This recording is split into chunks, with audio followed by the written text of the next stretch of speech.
Hey everyone, I'm John Hayden. Let's queer up politics. The fight to save HIV funding in Florida is long, hard, and not over yet.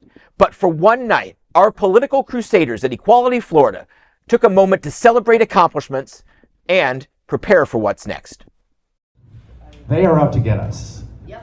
And the story could be so much worse than it is tonight if it weren't for Equality Florida and if it weren't for Michael Rayner.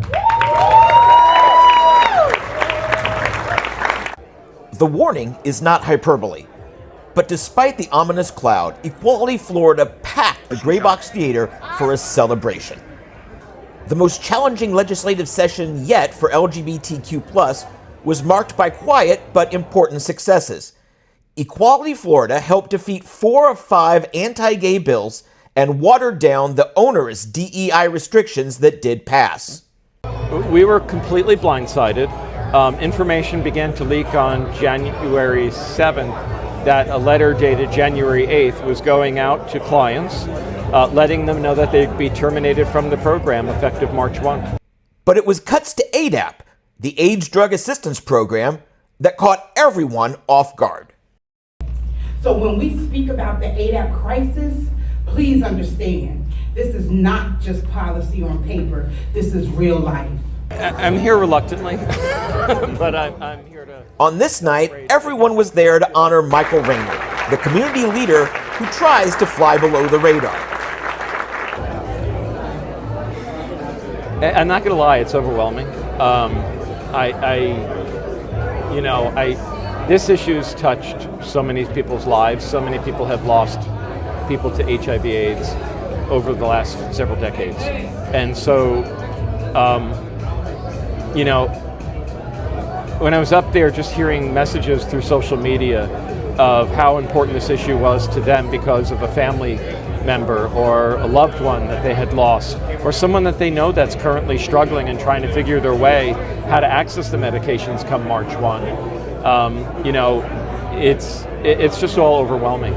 He spent months in Tallahassee to get funding restored and found bipartisan support, with several Republicans even turning out to the evening honors. No, we're going to be going back up. I'll be going to Tallahassee. They're probably going to do the budget conference at the same time that they do the special session on redistricting. And so we will find out then what's in store. You know, Equality Florida mobilizes, gets people on buses, turns tens of thousands of people out during lobbying days. And so at one point, Republicans thought they could just wait them out. And so they scheduled hearings after the organized lobbyists and their supporters went home.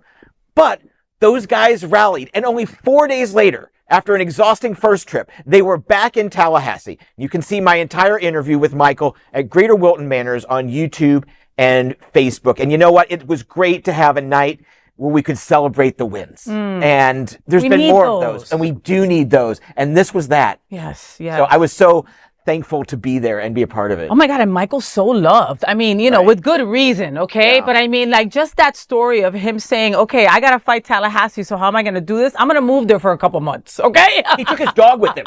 Well, I mean, he had to. Yeah. He knew he was in for the fight, and you can't be ready to fight without your dog next to you, you know? So I mean, that's the kind of, that's a testament to the character that this man has and what he brings to our community. We're blessed to have him in whatever capacity, in whatever he's doing.